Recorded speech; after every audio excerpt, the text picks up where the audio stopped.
Hi, good morning everybody. Welcome to week 3 of Phil 375. Today we are looking at two ancient texts. We are looking at Lucretius's poem De Rerum Natura, on the nature of things, and of course Plato's Republic. In both cases we're just looking at excerpts, so I just picked out a couple of parts that I thought would be particularly relevant for our discussions. So we're looking at book 10 of Republic, and we're looking at a section from near the beginning of Lucretius's poem. Before I introduce you to them a little bit more, I want to say a couple of quick things about the course in general. Firstly, essay rubric will be coming soon, so the guidelines on how to construct those essays, and also some titles that you can work to. That's hopefully going to be available by the end of this week. It's not too early at all to start thinking about what you might like to write about in your essay. The other thing I wanted to say was that next week, so we've done some fairly scholarly academic texts this week. Next week we are going to change gears a little bit, and our text is going to be the Star Trek episode The Measure of a Man.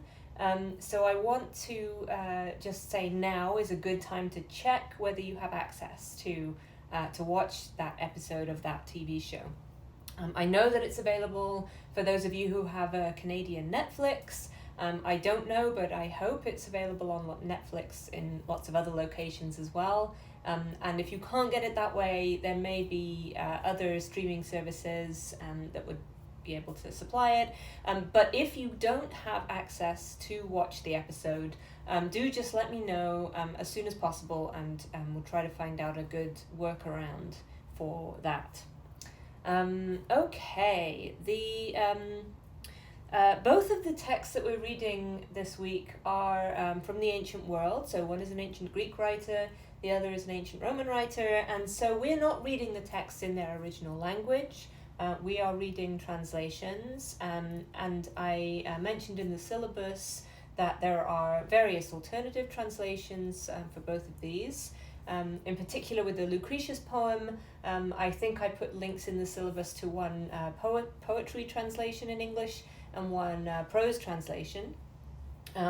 For Plato's Republic, there are lots and lots of different translations available. I suggested one that I think is particularly nice English rendering of the text, but for our purposes it's not going to matter so much which translation you're using.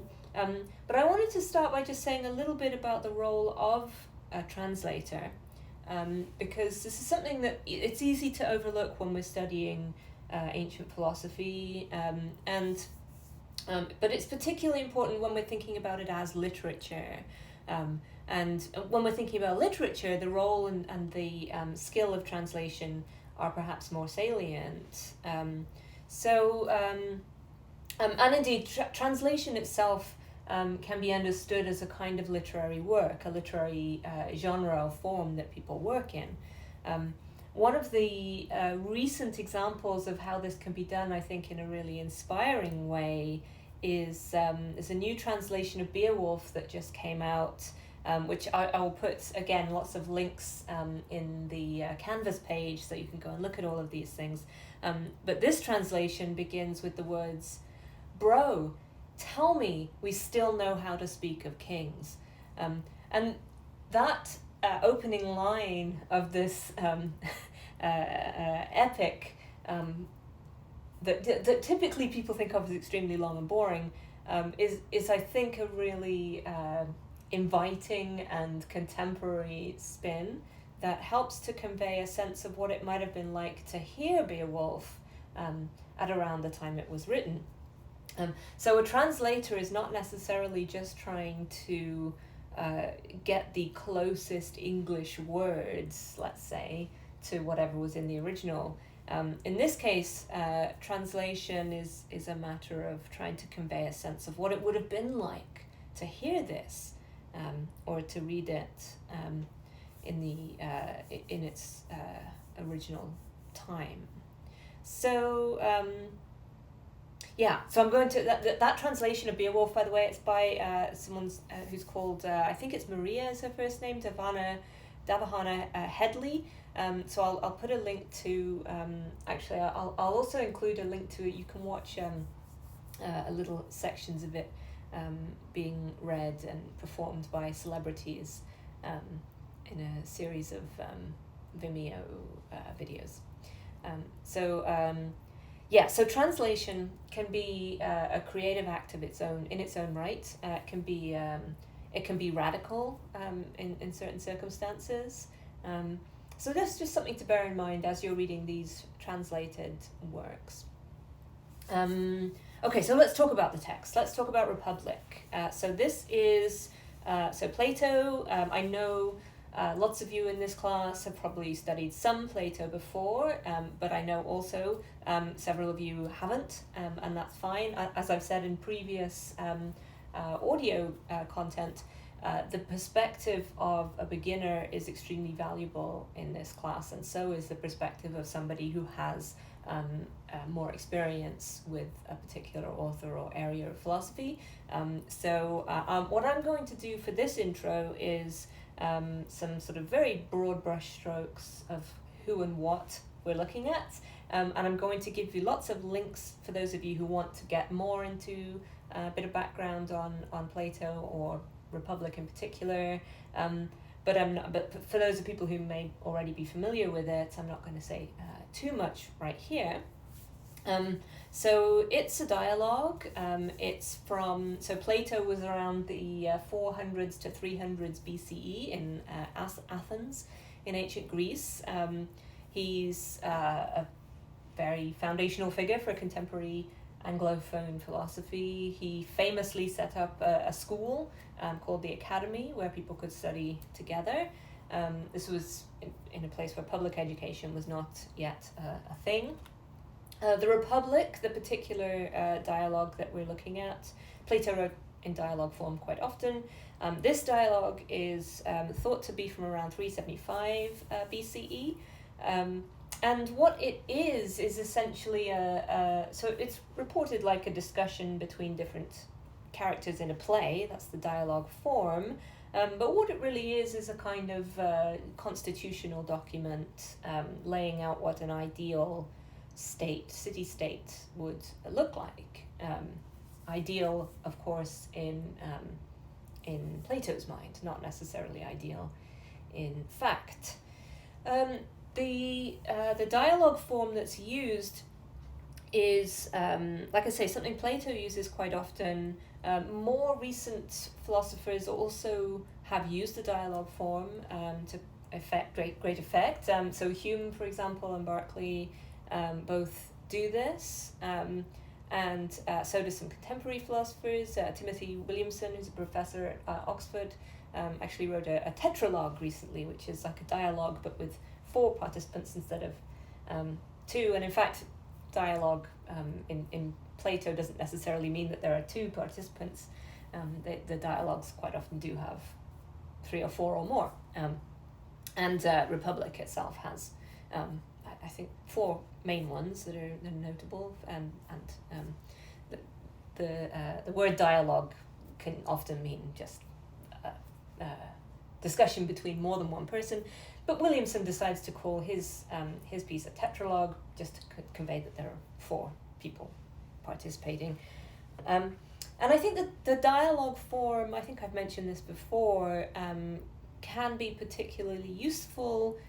Yes, that's right. I think I mentioned it in connection with Lewis Carroll's dialogue about Achilles and the tortoise, for conveying a sense of the way that philosophy tends to work, as in an accretion of thoughts through exchange with other people, and a sort of thinking through, a thinking out loud together with others, with interlocutors.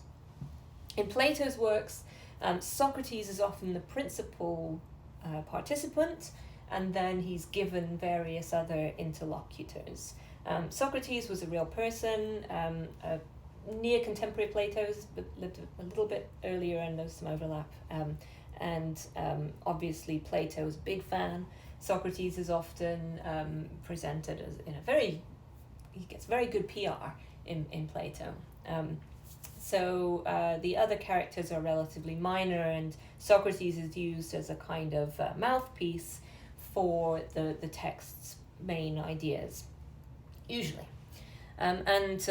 So one of the things that you might think about in this connection, thinking about this as a piece of literature, is the what's I guess now become cliche of writing for a character and using that character simply as a mouthpiece to say the things that you think are actually true.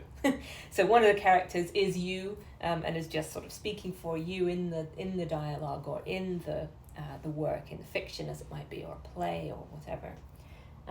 That is certainly something Plato seems to be doing.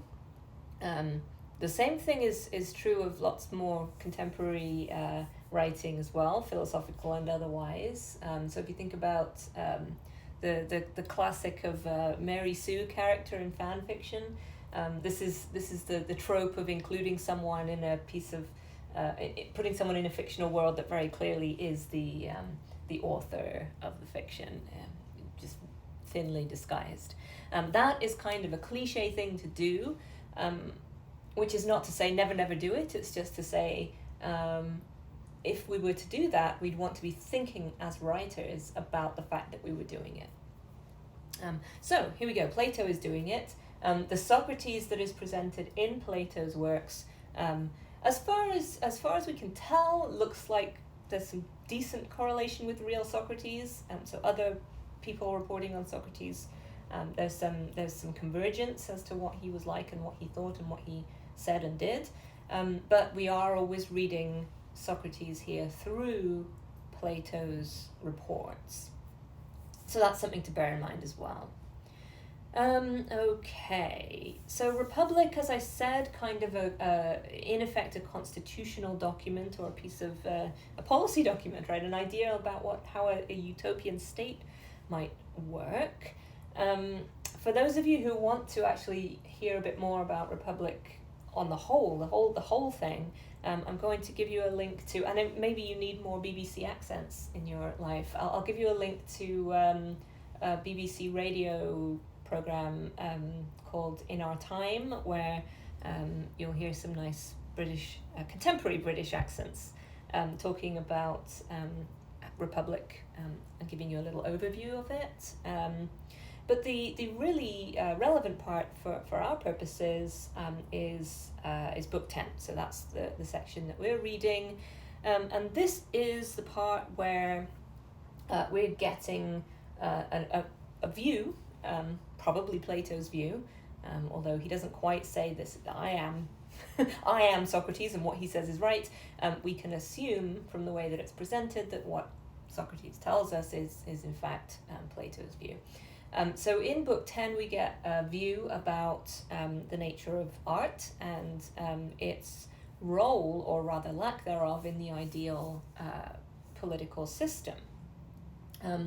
And so we get introduced to some major ideas. Actually, not quite introduced. This comes up a bit earlier in the Republic. So there's some stuff in books 2 and 3 as well.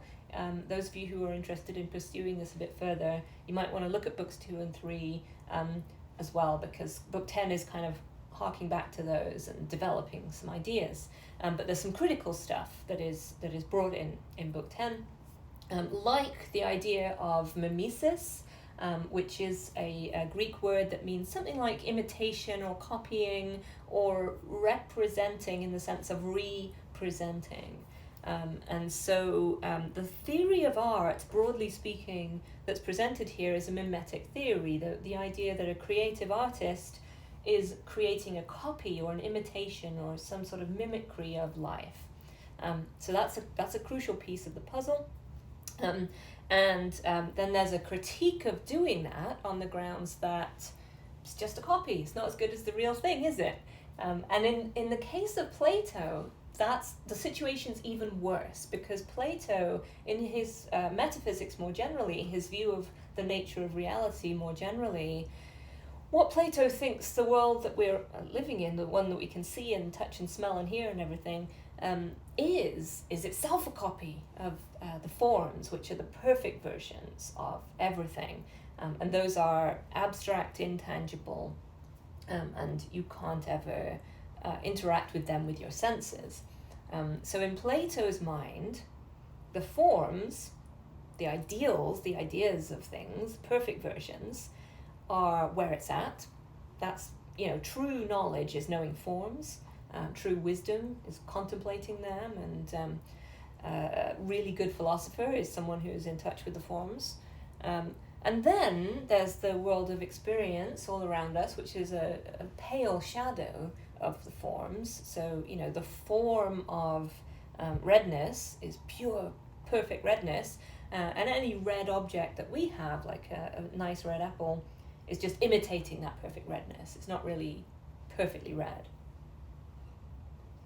So that's what Plato thinks reality is like in general. And then he says, you get an artist and they come along and they paint or they make a poem about the red apple, and they try to make a copy of redness in their imitation of the apple or their mimesis. So, that's a bit of a pointless exercise, isn't it? Or so we're invited to think. Lots to question there, of course, but moving on. One of the things that Plato is trying to do here is say that he's trying to diminish the extremely high status, high regard that poets especially were held in at the time that he's writing, and to say that really they don't have much of a role to play in the ideal state or intellectual life or education.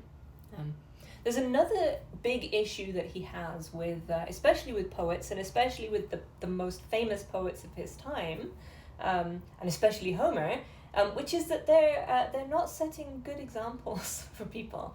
So they are potentially blaspheming, so telling false things about gods or God as Plato's Socrates understands those deities.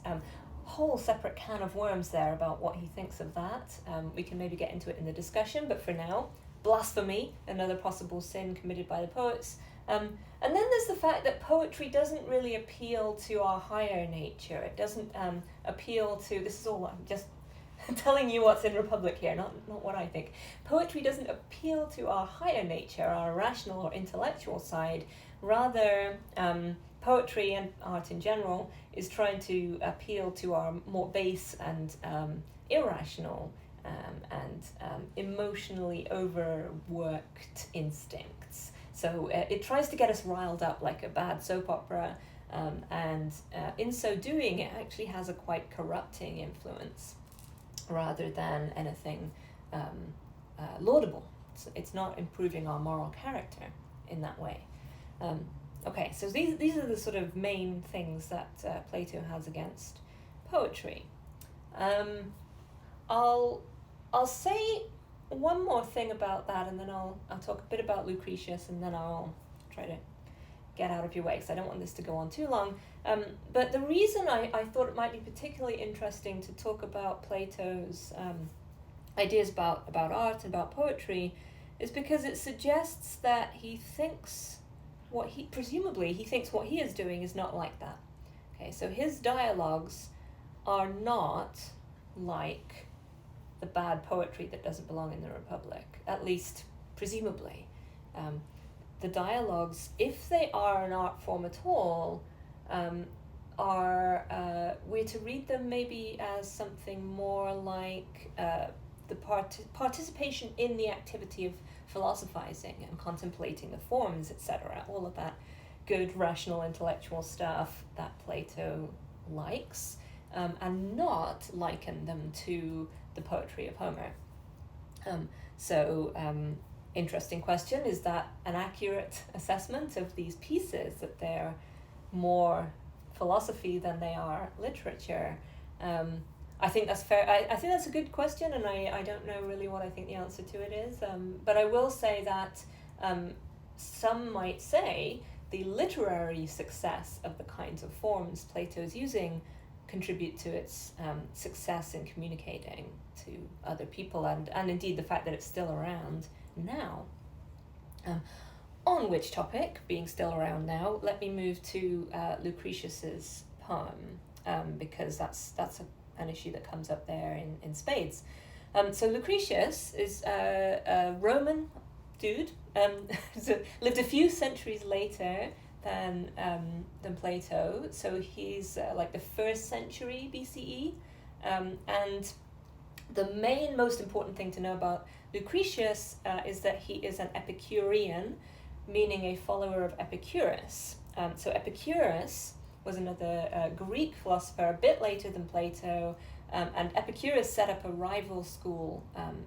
So Plato's school was called the Academy, and Epicurus set up the Garden. And Epicurus founded a whole philosophical system that was very influential, as was Plato's, but very different from it. So Lucretius, who we're reading, he's coming later, and he's trying to bring to the Roman world in a beautiful Latin poetic form the thoughts of Epicurus from a bit earlier. Got that? Okay.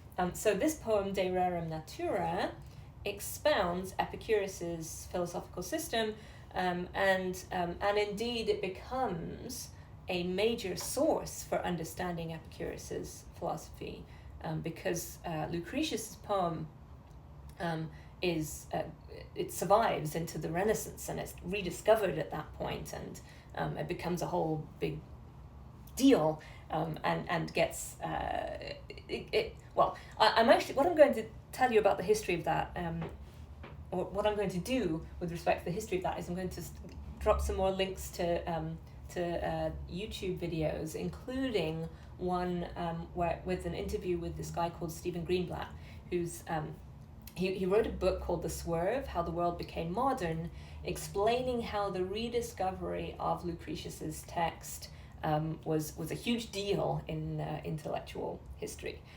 So I'm going to I'll let him explain to you some more about how that worked.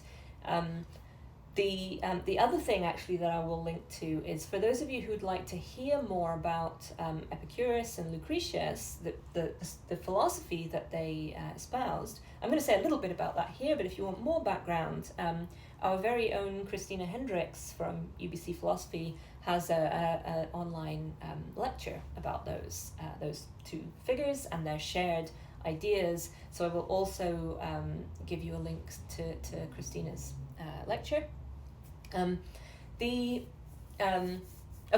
Epicurus is kind of a big deal because of Lucretius's poem, or largely because of Lucretius's poem, in terms of the contemporary and Renaissance to contemporary world. Epicurus was already a big deal in the ancient world, but Lucretius kind of makes him famous again much later. However, Epicurus didn't like poetry. Okay, so it had this in common with Plato. Both of them were pretty anti-poetry. So what Lucretius is doing, making Epicurus's ideas into a big poem, might seem a bit weird. So what did Epicurus have against poetry?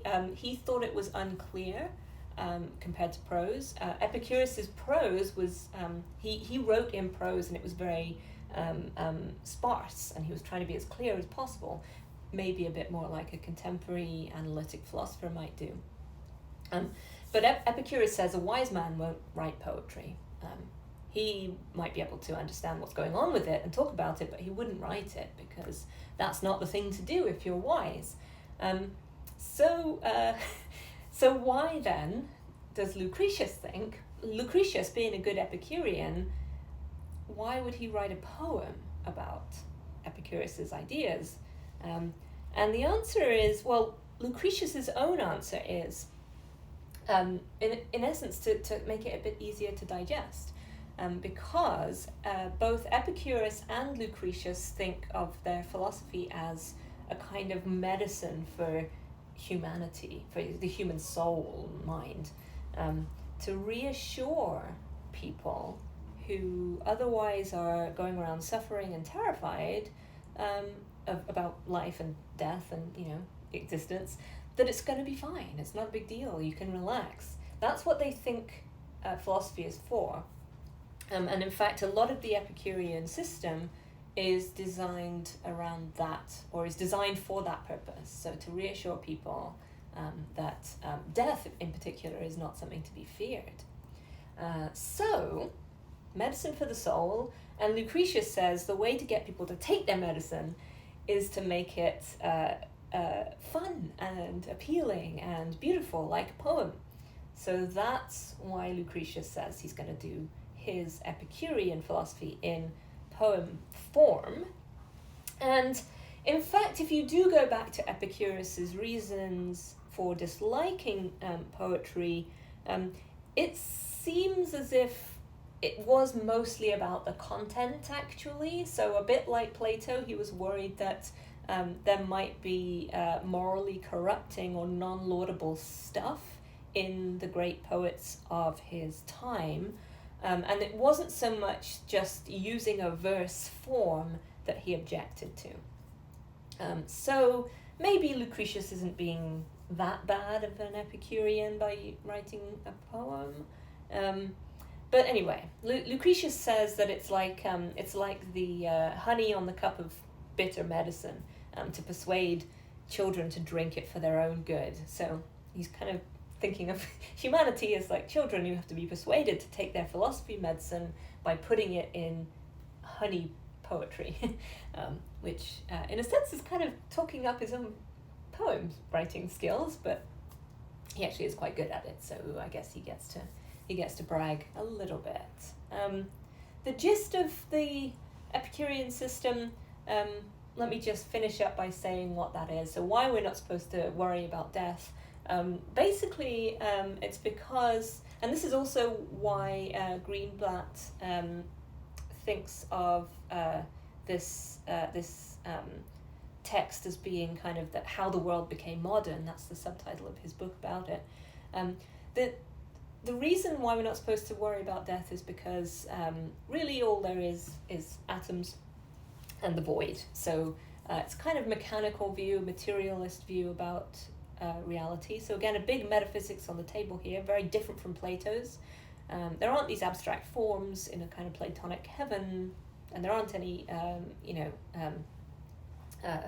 higher abstract ideals like that we have to strive towards. There's just atoms in the void. So there's stuff and emptiness. That's what there is. That is actually the main content of the section of the poem that we're reading.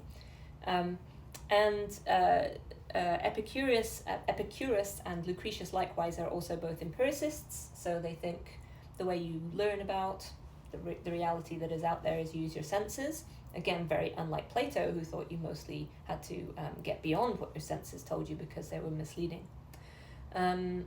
So there's atoms in the void, and when you die, Epicurus says, nothing happens to you. That's it. You're done. So you don't need to worry about it. You're not going to go to a hell and get punished. You're also not going to go to heaven and get rewarded. So swings and roundabouts. But you don't need to worry about it because you won't be there. There's nothing coming after you die. That's Epicurus's comforting medicine. And so he thinks if we really could just believe that and accept it, we could stop worrying about a lot of the kind of deep, troubling, terrifying things about the human condition. All right, I'm going to wrap up there. I will leave you to go and talk about all of these weird and wonderful topics on the discussion boards this week, and I will see you back on Friday for the wrap up as usual.